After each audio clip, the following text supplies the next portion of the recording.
Hi guys, so good afternoon. Welcome back to my magical world. It's me, Frostbite, your favorite celebrity here in the Philippines. It's 12:40 in the afternoon right now. Today is Sunday, so I hope you are all having a blessed Sunday.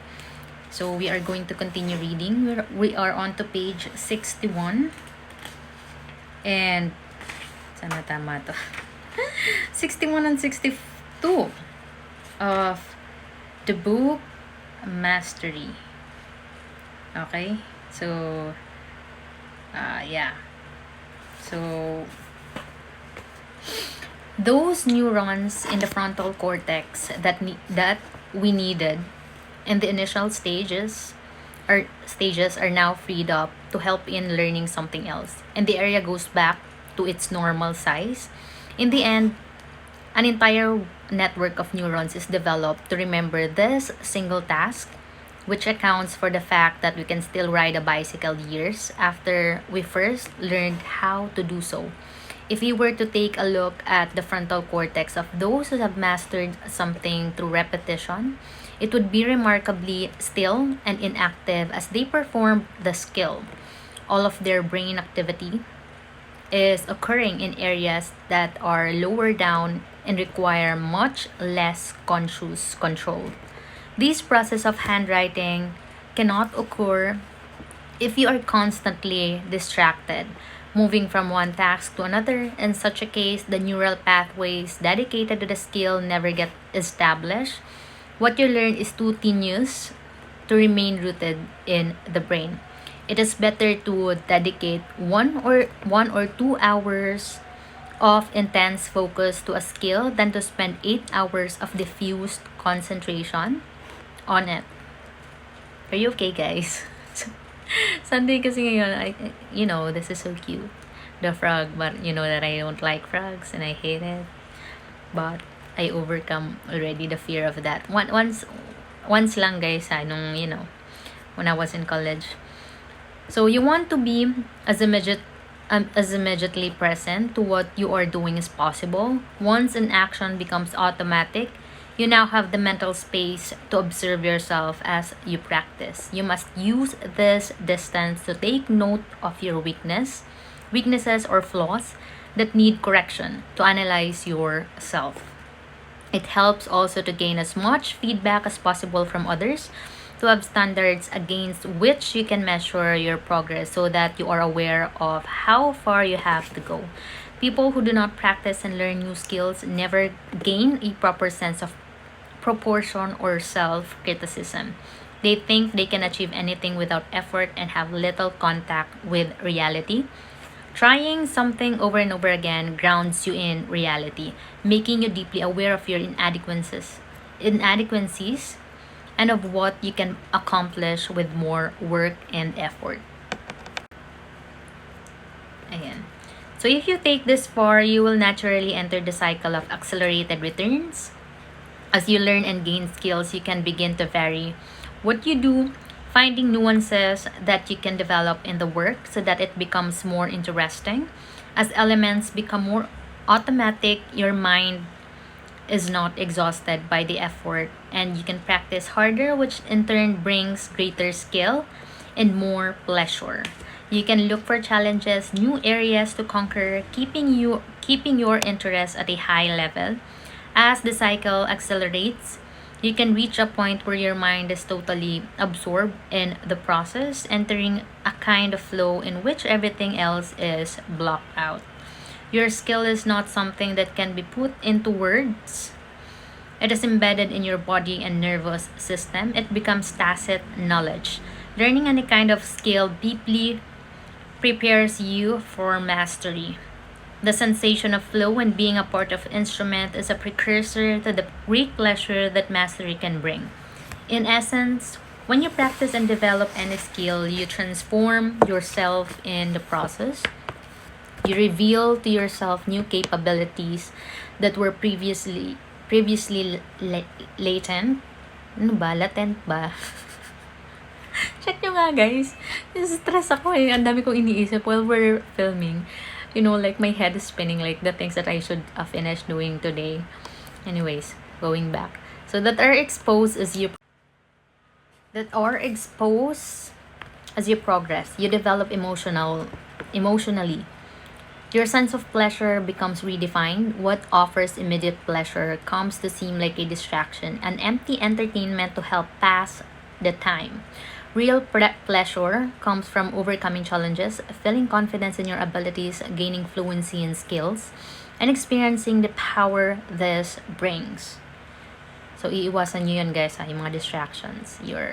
It's not, it's so good. It's so good, I know.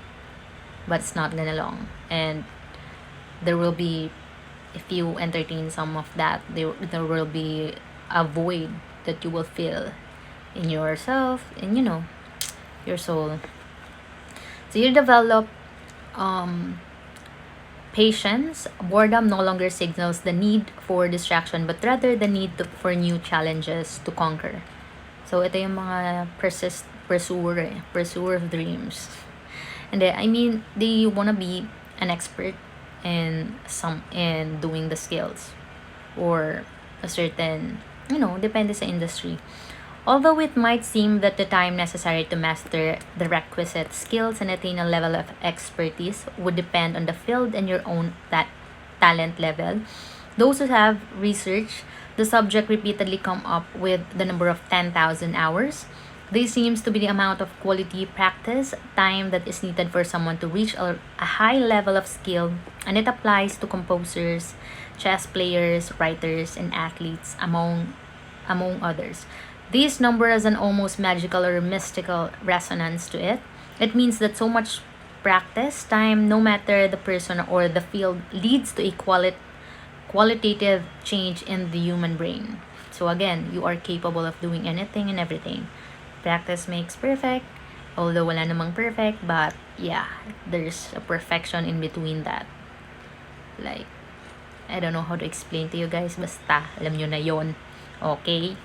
The mind has learned to organize and structure large amounts of information. With all of this tacit knowledge, it can now become creative and playful with it. Although the number of hours might seem high, it generally adds up to 7 to 10 years of sustained solid practice, roughly the period of a traditional apprenticeship. In other words, concentrated practice over time cannot fail but produce results.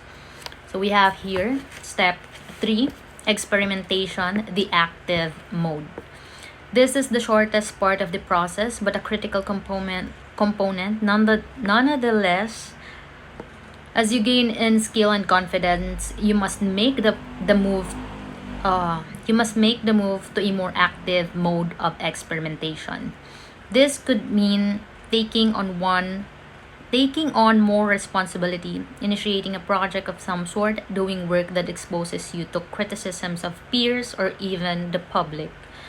The point of this is to gauge your progress and whether there are still gaps in your knowledge. You are observing yourself in action and seeing how you respond to the judgments of others.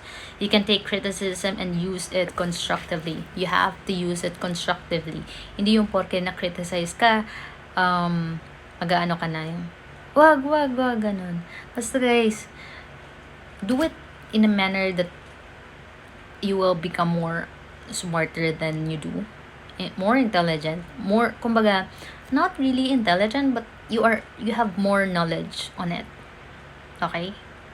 So, the more knowledge and experience, the better. So, with Charles Darwin as the voyage can progress, and he began to entertain the notions that would lead to his theory of evolution, he decided to expose his ideas to others. First, on the Beagle, he discussed them with the captain and patiently absorbed his vehement criticisms of the idea. This, Darwin told himself, would be more or less the reaction of the public, and he would have to prepare himself for that. He also began to write letters to various scientists and scientific societies back in England. The responses he received indicated he was on to something, but that he would need some more research. Okay, so it's an ongoing process, like life itself. Yan. So, just like life, I mean, diba, the world is ever changing, and what might seem true before is already has nothing to do with the present moment. So, iba na siya, mali na siya. So, because, it's changing, the world is changing, and yung discovery before could be different nowadays. So, the people, yung biggest challenges, my viewers, and the people right now in the present time, 2020 and above, nasa 2024 tayo, by the way. So, you must really learn to unlearn and learn the present times. Okay? So, again, you have to fully immerse yourself in the present. So, wag masyado ng future unless unless it needs to be. Again, everything is happening simultaneously. So, yun yung the best guide to be fully present. For example, you're watching me, so you have to fully immerse yourself in what I'm saying for you to digest this information. Hindi lang naman to galing sa akin, guys. But, swerte nyo na kasi I'm here to explain, explore, and discuss it with you. So again, sobrang amazing ni Robert Greene. Anyways, thank you guys for listening, and thank you for helping me make this world a better place for all of us and for the future generation. You can do it, whatever it is. And also, this is just a reminder to finish what you started, no matter how crazy your circumstances is. Okay? So, kaya nyo yan, guys. I mean, kaya nyo yan. Iwasan lang yung masyadong maraming reklamo. Okay? So, kailangan natin yun maalis. We have to accept and conquer. Accept, conquer, do it, So, I'm gonna see you again. Tapusin yung mga errands nyo yung weekend. Yung friend ko, hindi ako pinuntahan. Kaya nangyari dun. But all good, all good. Sige na, bye!